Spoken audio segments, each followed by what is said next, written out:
Hi, my name is Aakash Singh. You're watching my YouTube channel, Views, Reviews, and Interviews. I've been uploading a lot of book reviews lately. Today I thought I'd do something different and present one of my views. I'd like you to take a second to press the like button. It doesn't hurt you, doesn't cost you anything, but it helps me a lot in getting my videos out to the targeted nerds, the nerd community that I'm after. I'm just kidding, you're not a nerd, but the rest of them are. I'm speaking about ufology. I've been following ufology for a number of years now. Ufology is the study of UFOs and, in my opinion, more importantly, the related and ancillary issues about the extraterrestrials and aliens that might be piloting them, and the possibility of human and alien or ET interaction, either contemporaneously or that might have happened in the past and over time, issues of abduction and so on. Now obviously when I mention an aspect like human-alien interaction or abduction, it really brings to the fore the way that the topic of ufology, which is, you know, riddled by 1,000,001 conspiracy theories, is a topic that that academics don't usually delve into. That's why I've never actually spoken about it before with my colleagues. I mean, I'm expected to be a serious scholar and academic who publishes in reputable journals and good publishers and so on. And when you think about the zany area of ufology, people just sort of laugh and squirm. Now, I don't not talk about it because of some effort to save my reputation. Rather, I don't talk about it because it seems to make serious intellectuals, or intellectuals who take themselves seriously, and academics and so on, it seems to make them uncomfortable, and there are inevitably some stupid jokes that follow and so on. But I've decided today to talk about ufology because it is actually quite a serious issue to academics, and as I'm going to try to explain to you as briefly as I can, is profoundly serious to philosophy and the humanities and the social sciences, and that's what I want to talk about. I'm talking about the impact that ufology can have with respect to philosophy, humanities, and social sciences as distinct to the sort of impact that it would have, or could have, or will have in the hard sciences. Now, it's sort of the catalog of laws and facts that we have available to us from within the hard sciences that are what make the claims of ufologists defy credulity.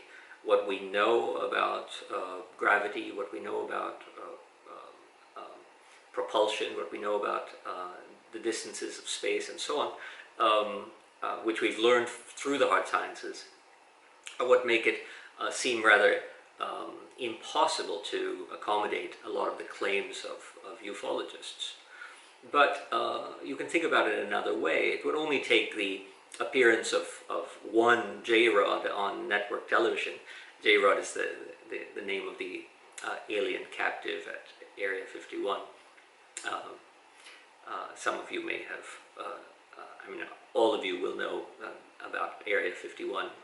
Only specialists would probably know that J-Rod is the name of the alien there, the last surviving alien. It would only take, you know, the appearance of one of these J-Rod like ETs to totally revolutionize. I mean, to paradigm shift the hell out of physics. Now, when I speak about paradigm shift, I'm speaking of it for a particular reason. So you, I'm sure, know this concept of paradigm shift from Thomas Kuhn in terms of the structure of scientific revolutions.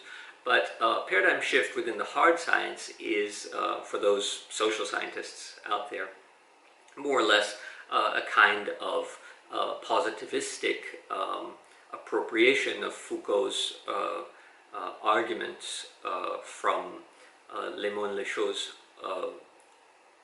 what is that book called? The Order of Things, the idea of the episteme. So the way that the episteme has mutated or evolved or transformed over the course of intellectual history is taken by Kuhn to characterize the way that certain shifts or ruptures have occurred in scientific paradigms. Now, the rupture that would occur with the undeniable evidence presented, for example, by an ET present for everyone to poke and prod, it's clear the paradigm shift that would occur in terms of physics. It's clear the paradigm shift that would occur in terms of chemistry. You already see a little bit of this with the controversial element 115.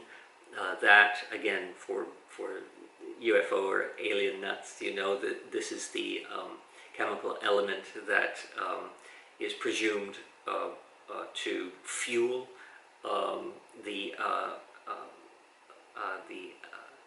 spacecraft of certain saucers that are kept at Area 51,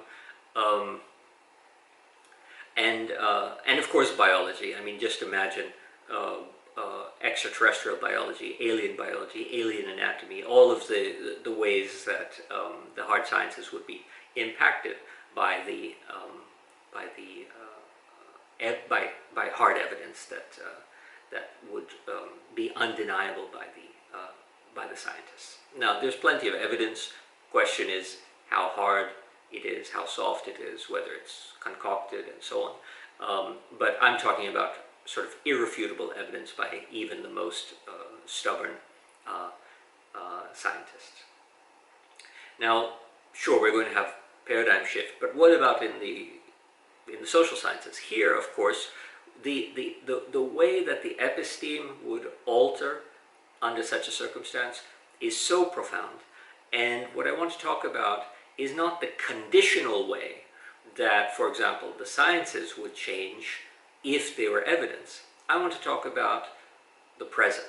So, not speaking of counterfactuals or conditionals, I want to talk about the way that UFOlogy today challenges the contemporary, let's say episteme, or let's say the current understandings of epistemology within philosophy and the social sciences. Looking at it from the conditional side, the if side, is an easy way to get into the subject, though, even in terms of the social sciences, because obviously if there were a sort of undeniable encounter with the sort of ETs or aliens that might be piloting something like the UFOs that are so frequently cited by people that we generally tend not to believe, it's clear what kind of impact this would have on our understanding of archaeology, anthropology, history, literature, mythology.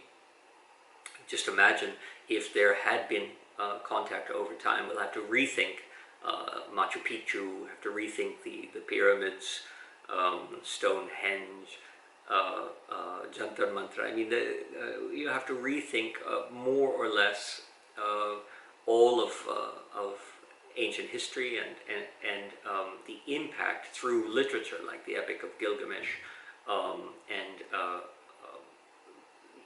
you know, so many places where there have been claims of extraterrestrial influence. But that part is easy to imagine. What about dropping the conditional? Where do we find ourselves? And in order to explain it, I'm going to just appeal to Plato's divided line, not because there's anything particularly important about convincing you that the divided line is an accurate depiction of either ontology or epistemology or morality, but because it's so well known and easy to grasp. In Plato's divided line, you have this sort of fourfold hierarchy in relationship to knowledge and cognition. I'm not going to focus on the ontological side or the ethical side, so let's just focus on this. So generally there's a line down the y-axis, vertical line, and up this vertical line you have higher and higher stages of cognition and understanding. The lower half, two stages of the lower half, is generally divided from the upper half. And the upper half, the two stages up there, have to do with knowledge, and the lower half have to do with what we can call opinion doxa. Now, the opinion down at the bottom, in the lower half, is divided into two sorts. The very lowest being sort of opinion based on illusion, imagery, and so on. So this is often translated as imagination. And then a step higher into reality and into sort of understanding or knowing is the next level, which is called pistis, or let's say it's usually called belief, but there's a certain sense of certainty about that belief.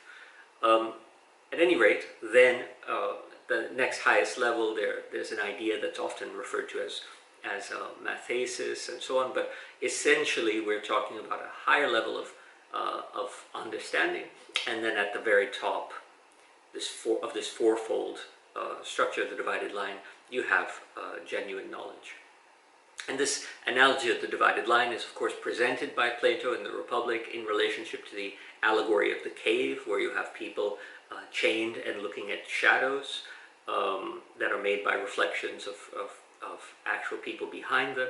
So those who are limited in their epistemic access believe that the shadows are real. So they're in the realm of, like the divided line, this first stage of opinion and certainly not knowledge, which is just imagination. And then if you can unchain them and turn them around and show them that, look, you were just seeing reflections off of these sort of merchants in the background, then if you can see that life of what's going on in the background, you've elevated to the next stage, which is that kind of opinion or certainty. But the point that Plato is making is you're still in the dark. You're still in the dark because you haven't emerged from out of the cave. As you emerge from out of the cave and the sun, the light of the sun hits you, you can't really take immediate glimpses at the sun because of how blinding it is. So you take sort of reflective views at it or look at it out of the corner of your eye for a brief instant, and that is that third level. You know, now we're in that higher part that is within knowledge. But it's not really completely knowledge, it's a kind of understanding. And then finally, when you can really look at the sun or behold the sun in its actuality, then you've come to that real sort of knowing. So there we have in a nutshell, the cave allegory and how it relates to the divided line. And basically what I'm trying to suggest to you is that there are these lower level orders where you don't really know, but you think you know, and then there are these higher level orders where you do have access to actual information and knowledge. Now, how does that relate to us academics within philosophy and the social sciences? The common understanding of the uneducated and common masses is one that we, even as academics, think is largely without access to genuine knowledge. We are the ones in our research and writing who are in pursuit of knowledge, as opposed to the common beliefs of the unwashed masses. Now, this idea then of the pursuit of knowledge production in academia is, of course, a turning away from the ignorance and mere opinion of the many. The reason for pursuing research is, of course, to uncover hidden truths, that knowledge that has to be mined in order to be found. So already we represent in our own way of thinking the lower part of this, or a part of this divided line, where we see that there's a kind of large-scale ignorance, but you can transcend that and have access to a higher order understanding. And for the most part, we kind of think that's what there is. I mean, that's why we call academia an ivory tower, because this tower is transcending the normal social, everyday social orders. Of course, there are other implications about the ivory tower, but at least in terms of access to knowledge, this is the analogy. But let's think. I had mentioned in terms of Plato's cave and the divided line that those at the bottom are chained. Now, Plato agrees, of course, those who are not engaged in the pursuit of knowledge and truth are basically chained. So the lowest rung in Plato adequately captures also the lowest rung in the way academics think about their own pursuit of knowledge. But the problem starts because academics think of themselves as having become elevated over it. But in Plato's perception, the academicians are still actually in the cave. They're in the dark. And why is that the case? Because there are two higher orders above this mere pursuit of truth. What would those two higher orders be? Now, one of them is indisputable, and that is anyone who is let's say, a historian, especially a political historian, works in international relations and similar areas, knows very well that the access that academics have to information is limited and curtailed by secret documents held confidential by governments.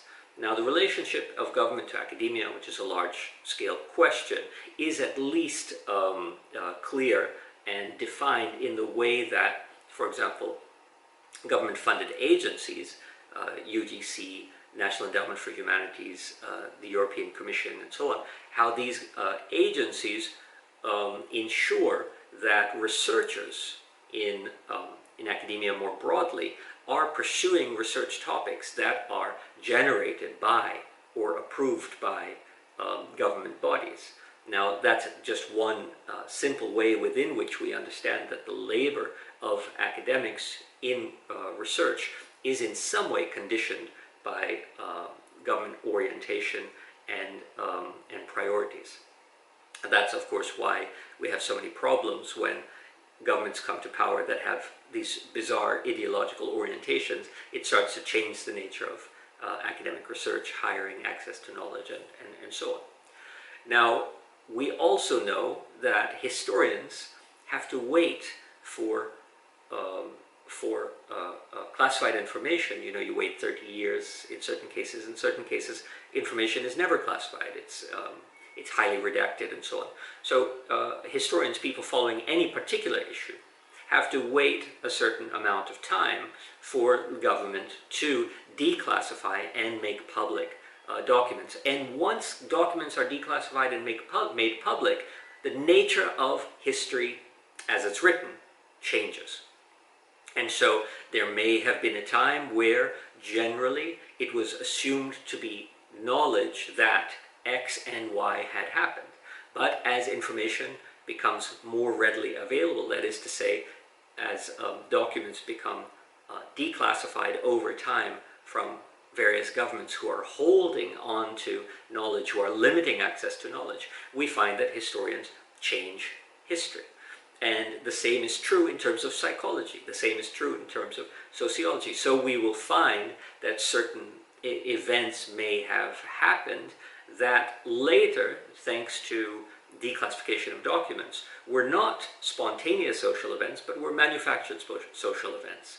This can relate to, for example, drug usage, you know, all kinds of things.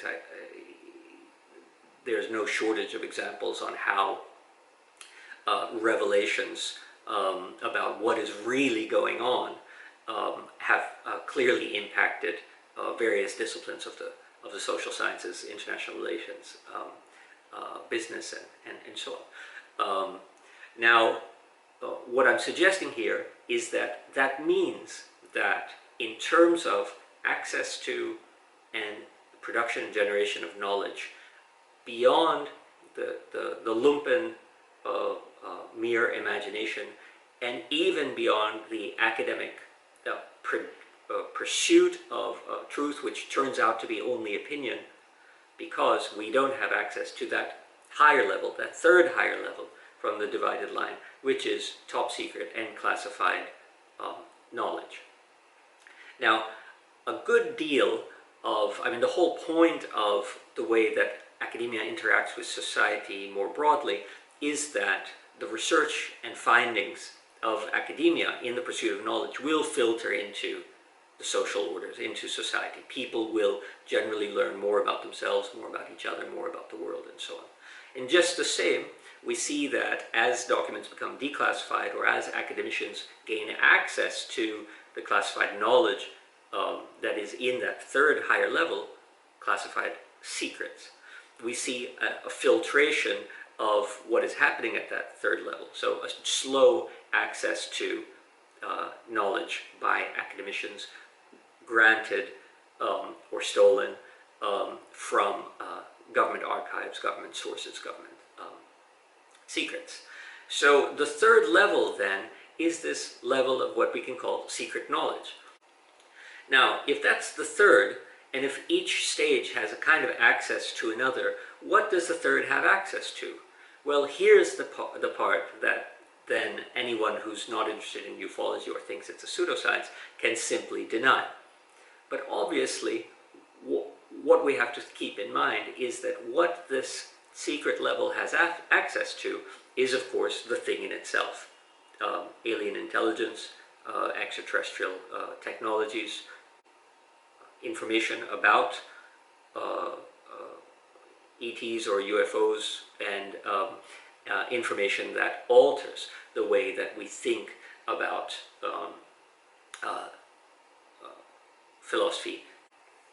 So, irrespective of whether you grant that this highest part of the divided line exists in terms of actual alien or extraterrestrial life and technology and interaction and so on, nevertheless, the fact that this third realm does exist already indicates that the ideas of the pursuit of truth, academic production, and access to knowledge places philosophy, literature, history, the humanities, and the social sciences in general back into the cave and into the realm often of mere shadows.